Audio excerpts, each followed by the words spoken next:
खुद ही को कर बुलंद इतना कि हर तकदीर से पहले खुदा बंदे से खुद पूछे बता तेरी रज़ा क्या है।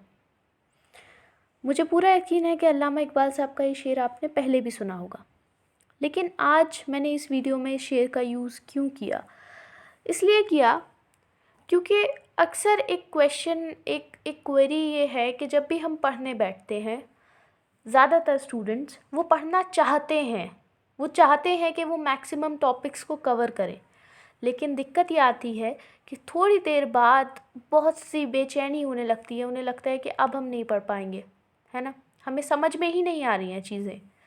जैसे सडनली आपने कोई टॉपिक खोला, आपने प्रोबेबिलिटी खोला, क्लास 10th में आप हैं और आपने प्रोबेबिलिटी टॉपिक खोला, तो जैसे ही आप खोलेंगे तो हो सकता है कि थोड़ा देर 1 पेज 2 पेज तक आपका मोटिवेशन, आपका जो अंदर से जो क्या कह सकते हैं हम, एनर्जी है, वो काफ़ी अच्छी रहे, बहुत हाई रहे, ठीक है। लेकिन थोड़ी देर बाद चीज़ें अपने आप नीचे आने लगेंगी और हो सकता है कि तीसरे पेज तक जाते जाते आपका मन करे कि किताब बंद करके रख दूं। और ये भी हो सकता है कि कल आपका एग्ज़ाम है और आप पढ़ने बैठ रहे हैं 1 हफ़्ता पहले या 1 दिन पहले, तो आपको अंदर से रोना भी आने लगे कि मुझसे तो हो ही नहीं रहा, क्योंकि आपको गुस्सा आएगा अपने ऊपर कि मैं नहीं कर पा रहा। ऐसा होता है, इट्स जनरल, सबके साथ होता है। तो करना क्या है, कैसे पढ़ें? देखिए, मोटिवेशन एक डिफरेंट चीज़ है और मैं कोई मोटिवेशनल स्पीकर नहीं हूँ, मैं एक स्टूडेंट हूँ, ठीक है। तो मैं आपको वो बता सकती हूँ जो एक स्टूडेंट की राय में है, ठीक है, सही। मोटिवेशन के लिए there are a lot of videos on YouTube, you can go and search, okay.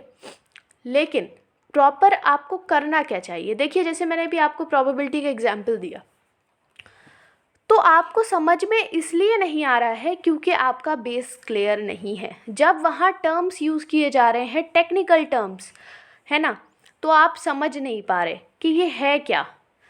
इसलिए सबसे पहला स्टेप जो मेरी नज़र में सबसे ज़्यादा सटीक है और जो आपको करना चाहिए, वो है बेस से शुरू कीजिए। अगर आप प्रोबेबिलिटी पढ़ने जा रहे हैं, तो आजकल तो यूट्यूब का दौर है, आजकल तो ऑनलाइन सब चीज़ें मौजूद है। आप ये कीजिए कि इस प्रोबेबिलिटी से रिलेटेड प्रीवियस क्लासेस में जो भी टॉपिक्स है, आप ऐसे सर्च कीजिए प्रोबेबिलिटी क्लास 6 में, आपको एक आध वीडियो मिल जाएगा, है ना। हो सकता है वहाँ ना हो क्योंकि शायद वो टॉपिक ही नहीं है क्लास 6 में। फिर आप डेटा हैंडलिंग करके टॉपिक है, तो प्रोबेबिलिटी आप सर्च करेंगे क्लास 6, 7th, 8th, 9th, आप 10th में हैं, ठीक है। तो उसमें आप छोटे छोटे वीडियोस लोग बनाते हैं, आप वो देख लीजिए। तो इससे होगा ये कि प्रीवियस क्लासेस का जो बेस है वो आपका कवर हो जाएगा। देखिए, इसका 2 रीज़न हो सकते हैं कि बेस आपका क्यों वीक है। या तो ये हो सकता है कि आप अभी तक पढ़ नहीं रहे थे, है ना। हम में से बहुत सारे लोग होते हैं जो 9th 10th में जाकर के प्रॉपरली और सीरियसली पढ़ाई शुरू करते हैं, है ना।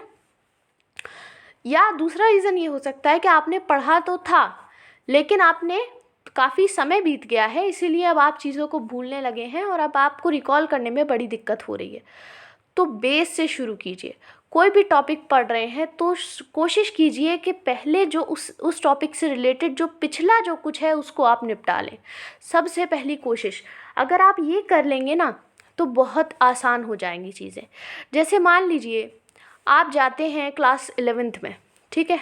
आप वहाँ पर जैसे क्या मैं एग्ज़ाम्पल दूँ, क्लास 11th में, वैसे आप में से ज़्यादातर तो 10th वाले होंगे, तो मैं 10th का ही एक एग्ज़ाम्पल ले लेती हूँ।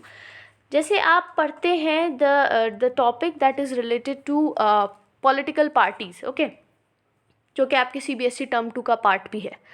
तो जब आप वो टॉपिक पढ़ेंगे ना, तो उसमें टर्म्स आएंगी बहुत सारी, ठीक है। जैसे मैं एक आध टर्म्स आपके सामने बोलती हूँ, ठीक है। Democracy, monarchy, political party, electoral politics, election commission, ठीक है। तो आप ये सारी टर्म्स का जो बेस है वो पहले ही बना चुके हैं। इसमें बहुत सारे टर्म्स होंगे, ये तो 4-5 टर्म्स हैं जो मुझे याद रहे, बाकी टर्म्स तो बहुत सारे टेक्निकल टर्म्स वहाँ यूज़ हुए होंगे। और जब वो आपको समझ में नहीं आएंगे तो आपको चैप्टर बहुत ज़्यादा बोरिंग लगने लगेगा, बहुत अजीब लगने लगेगा। और फिर होगा ये कि या तो आप किताब को बंद करके चले जाएंगे या फिर आपको अंदर से रोना आने लगेगा कि ये तो मुझसे हो ही नहीं रहा, है ना। तो आप बेस बनाइए, सबसे पहली चीज़। दूसरा काम ये कीजिए कि जब पढ़ रहे हों तो थोड़ी शांति बना के रखिए, यानी कि शांति इन्वायरमेंट में नहीं, अपने अंदर।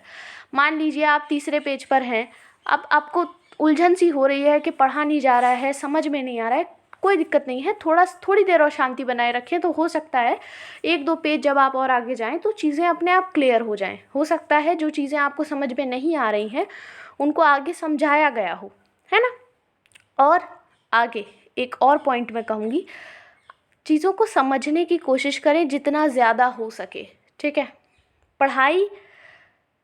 पढ़ाई जो है वो चीज़ों को समझने का नाम है, ना कि उनको रटना या फिर उनको कहीं पर लिख लेना और एग्ज़ाम में जा कर के कॉपी कर लेना। रटने का नाम नहीं है पढ़ाई, पढ़ाई है समझने का नाम। हर चीज़ को समझने का प्रयास कीजिए, हर चीज़ को समझने की कोशिश कीजिए जितना ज़्यादा हो सके। From mathematics to your language, whatever language you have, आप चीज़ों को समझिए, रटिए मत। सबसे बड़ी भूल है रटना। और वहीं से आपका जो, अगर आप वाकई कुछ करना चाहते हैं तो सबसे पहले समझना शुरू कीजिए, ठीक है। और आखिरी चीज़ है रिकॉल करना। रिकॉल ज़रूर कीजिए चीज़ों को। जैसे आप किसी भी स्टैंडर्ड में हैं तो उससे रिलेटेड जो अगर कोई क्वेश्चन वगैरह सॉल्व करने की अगर कोई वीडियो है, आपके जो बुक्स हैं उनके बैक में भी जो क्वेश्चंस दे रखे होते हैं उनको खुद से सॉल्व कीजिए, तो आपको चीज़ें अपने आप याद आने लगेंगी कि हाँ हमने ये सब चीज़ें पढ़ रखी हैं। तो ये 4 स्टेप्स हैं जिनको अगर कोई भी स्टूडेंट फॉलो कर लेता है, चाहे वो किसी भी क्लास में हो, तो उसको बहुत हेल्प मिलेगी। आई होप आज का वीडियो आप लोगों के लिए अच्छा रहेगा और आपको हेल्प करेगा किसी न किसी तरीके से। Okay, thank you for watching this video.